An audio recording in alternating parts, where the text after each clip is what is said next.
ಯಾವುದೇ ಕ್ಷೇತ್ರದಲ್ಲಿ ಸಾಧನೆ ಮಾಡಬೇಕಾದರೆ ಅದರ ಹಿಂದೆ ದೃಢವಾದ ಅಧ್ಯಯನ, ಸಂಕಲ್ಪ ಮತ್ತು ಏಕಾಗ್ರತೆ ಇರಬೇಕು. ನಮ್ಮ ಬದುಕಿನ ದಿಕ್ಕು ಶಿಕ್ಷಕರು ತೋರಿಸುತ್ತಾರೆ. ಅವರ ಪಾತ್ರ ಅಮೂಲ್ಯವಾದುದು ಎಂದು ಹಾಸನ ವಿಶ್ವವಿದ್ಯಾಲಯದ ಕುಲಪತಿ ಡಾಕ್ಟರ್ ತಾರಾನಾಥ್ ಕಿವಿಮಾತು ಹೇಳಿದರು.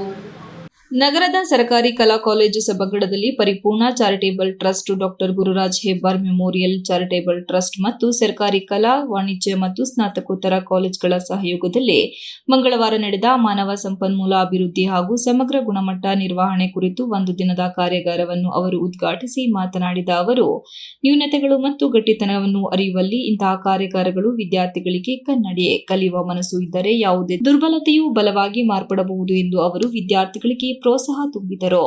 ರಾಜ್ಯ ಒಕ್ಕಲಿಗ ಸಂಘದ ನಿರ್ದೇಶಕ ಎಸ್ ರಘುಗೌಡ ಮಾತನಾಡಿ, ವಿಜ್ಞಾನ, ಸಾಂಸ್ಕೃತಿಕ, ರಾಜಕೀಯ, ಸಾಮಾಜಿಕ ಕ್ಷೇತ್ರಗಳಲ್ಲಿ ಸಾಧನೆ ಮಾಡಿದ ನಮ್ಮ ಜಿಲ್ಲೆಯ ಹಿರಿಯರನ್ನು ಮಾದರಿಯನ್ನಾಗಿ ತೆಗೆದುಕೊಳ್ಳಿ. ಶ್ರಮ ಮತ್ತು ಶ್ರದ್ಧೆಯಿಂದ ನಡೆದುಕೊಂಡರೆ ಯಶಸ್ಸು ನಿಮ್ಮ ಹಾದಿ ತಪ್ಪದು ಎಂದು ವಿದ್ಯಾರ್ಥಿಗಳಿಗೆ ಪ್ರೇರಣೆ ನೀಡಿದರು.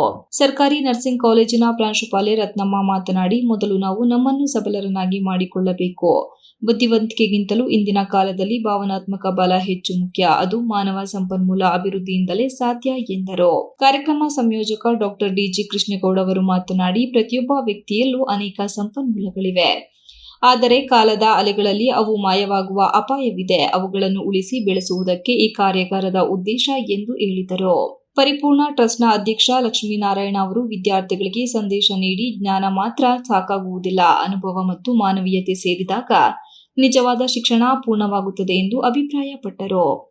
ಕಾರ್ಯಕ್ರಮದಲ್ಲಿ ಕಾಲೇಜಿನ ಪ್ರಾಂಶುಪಾಲ ಡಾಕ್ಟರ್ ಎಂಬಿ ಇರ್ಷಾದ್, ಸಂಪನ್ಮೂಲ ವ್ಯಕ್ತಿಗಳಾದ doctor Muralidhar KT Satyamurthy, doctor Shashikumar, doctor Venkata Narasaiah, ಟ್ರಸ್ಟ್ನ ಡಾಕ್ಟರ್ ಹೇಮಲತಾ ವೆಂಕಟರಾಮು ಹಾಗೂ ಪರಿಪೂರ್ಣ ಟ್ರಸ್ಟ್ನ ಟ್ರಸ್ಟಿ ಕೃಷ್ಣ ಅಯ್ಯಂಗರ್ ಉಪಸ್ಥಿತರಿದ್ದರು. ವಿಶ್ವನಾಥ ರಾವ್ ಚಾವಣ್ ವಂದಿಸಿದರು. Srinivas, TV 46 news Kannada, Hassan. You are watching TV 46 News Kannada.